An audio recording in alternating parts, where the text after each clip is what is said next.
Selamat berjumpa kembali dalam layanan audio Sahabat Perjalanan. Hari ini adalah hari Jumat 21 Juni 2024. Tema renungan saat teduh kita dengan judul Berhentilah Mabuk.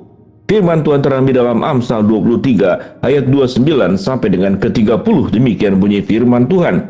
Siapa mengaduh, siapa mengeluh, siapa bertengkar, siapa yang berkeluh kesah, siapa yang mendapat cedera tanpa sebab, siapa yang merah matanya, yaitu mereka yang duduk dengan anggur sampai jauh malam, mereka yang datang mengecap anggur campuran. Mari kita berdoa. Bapa yang di dalam surga, kami ingin belajar untuk menghindari daripada sebuah kebiasaan, yaitu mabuk oleh anggur, karena perintah Tuhan jelas melarang semuanya itu.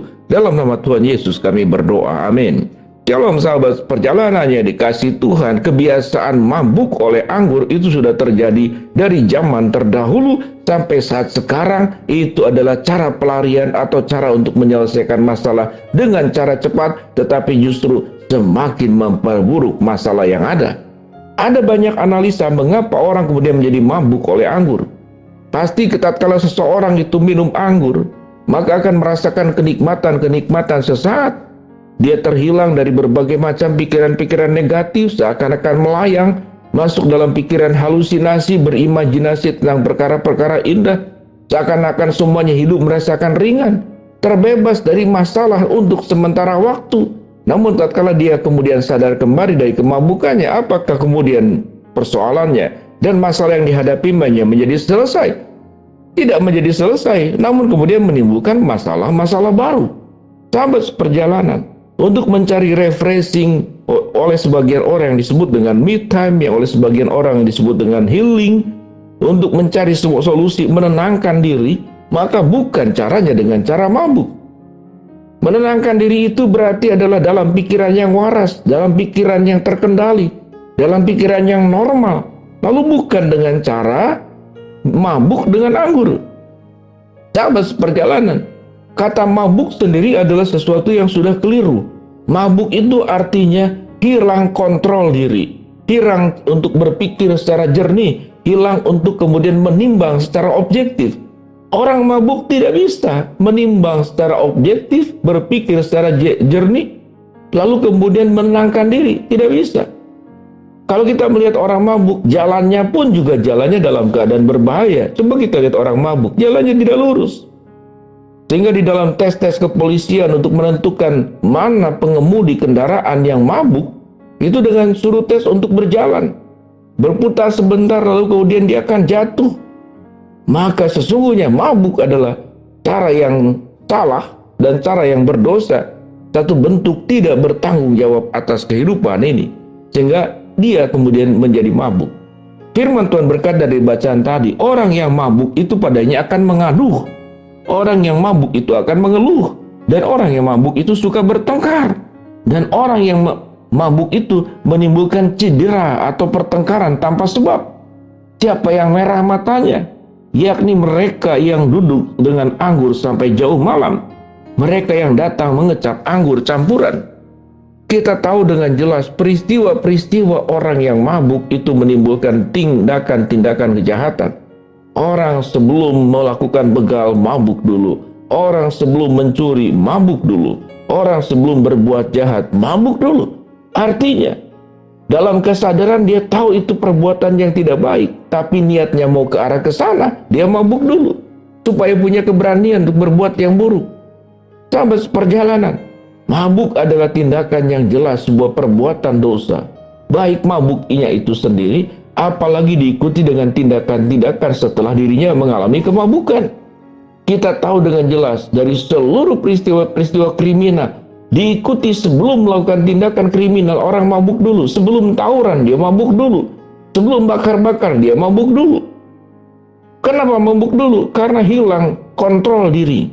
Tatkala hilang kontrol diri, dia bisa melakukan banyak hal yang tidak terkendali, dan itu sangat membahayakan. Sahabat seperjalanan, kalau kita mengikut travel, kita naik pesawat terbang, lalu pengemudinya mabuk dulu, apakah kita mau untuk mengikuti mereka menjadi penumpangnya? Tidak akan mau. Karena tidak hanya membahayakan si pengendara sendiri, tapi membahayakan seluruh penumpang. Kita tidak ingin punya pemimpin yang mabuk. Kita tidak ingin punya kepala keluarga yang mabuk. Mabuk artinya tidak bisa mengendalikan diri, maka yang terjadi insting binatang yang keluar. Lalu apa yang dihasilkan dari orang yang mabuk? Adalah kekacauan, pertengkaran, kejahatan, perbuatan-perbuatan buruk, dan hal-hal yang berbahaya. Secara kedokteran, orang yang suka minum minuman keras itu akan mengalami kerusakan otak, kerusakan memori. Dia sulit berkonsentrasi, imunitas tubuhnya akan menurun, dan dia akan mudah terserang infeksi dan mudah sakit. Dia akan mengalami yang disebut dengan sakit masalah jantung, yaitu aritmia. Aritmia adalah sebuah masalah jantung, terlalu cepat ataupun terlalu lambat dengan gangguan irama jantung yang bisa berdampak kepada kematian mendadak, bisa berdampak kepada darah tinggi dan stroke. Artinya, mabuk adalah cara untuk merusak tubuh yang menjadi bait Roh Kudus, yang menjadi anugerah yang Tuhan berikan kepada setiap kita masing-masing untuk dipertanggungjawabkan. Tubuh yang Tuhan berikan kepada kita harus dipertanggungjawabkan, digunakan dengan baik untuk kebaikan diri sendiri, untuk kebaikan orang-orang yang terdekat, dan untuk kebaikan juga orang banyak. Karena Tuhan memanggil kita adalah untuk bisa memberkati setelah kita diberkati. Sahabat seperjalanan, menjadi orang yang bertanggung jawab akan menghindarkan diri dari kemabukan. Maka kita perlu berhati-hati, jangan memulainya. Karena kalau sesudah memulainya, terkadang kita sulit untuk bisa mundur. Dan kalau kita sudah terjerat, yang namanya jerat, masuknya mudah, keluarnya susah. Mari kita lihat dengan jerat-jerat binatang, masuk gampang, keluar tidak bisa. Terperangkap, terjebak di dalamnya. Kalau sudah jatuh ke lubang, tidak bisa kita naik kembali. Itu disebut dengan jebakan dan itu disebut dengan jerat. Kemabukan oleh anggur adalah jerat. Kita tatkala masuknya mudah, keluarnya susah. Lalu kita menjadi orang-orang yang kecanduan.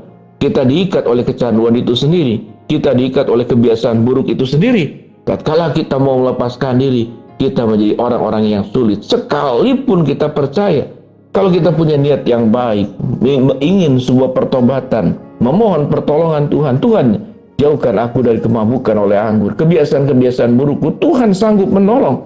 Kalau Tuhan sanggup melepaskan Daniel dari lubang singa, Tuhan akan sanggup melepaskan dari semua kebiasaan-kebiasaan buruk yang kita lakukan. Tetapi yang paling utama, ada kesiapan hati kalau kita sudah menjadi pecandu alkohol. Siapkan hatimu, mintalah pertolongan Tuhan, punyalah tekad, kerjakan bagianmu, supaya kita menjadi orang-orang yang hidup dengan secara benar. Menjadi orang yang bertanggung jawab. Karena orang-orang mabuk tidak bisa diandalkan, orang-orang mabuk tidak bisa dipercaya. Tetapi orang yang bisa mengontrol diri, bertanggung jawab atas hidupnya, mereka lah orang-orang yang bisa diandalkan. Mereka lah orang-orang yang bisa memberkati orang lain. Mereka menjadi orang-orang yang tidak membahayakan, tetapi justru memberikan ketenangan, kedamaian buat sekitarnya. Berhentilah mabuk, berhentilah dari kebiasaan untuk melakukan kemabukan di seluruh aspek. Tidak hanya bicara tentang anggur, tapi mabuk mungkin oleh harta, mabuk oleh kekuasaan, itu pun harus dihindari. Mari kita berdoa. Bapa dalam surga, terima kasih untuk firman Tuhan untuk mengajarkan kami untuk berhenti mabuk. Hamba-Mu berdoa buat sahabat seperjalanan yang sedang sakit, Tuhan jamah sembuhkan. Sahabat seperjalanan yang sedang menghadapi masalah, Tuhan bukakan jalan. Sahabat seperjalanan yang sedang meminta berharap sesuatu, Tuhan kabulkan dengan cara dan waktunya Tuhan. Dan tolong kami untuk berhenti dari kebiasaan mabuk oleh anggur. Dalam nama Tuhan Yesus kami berdoa. Amin.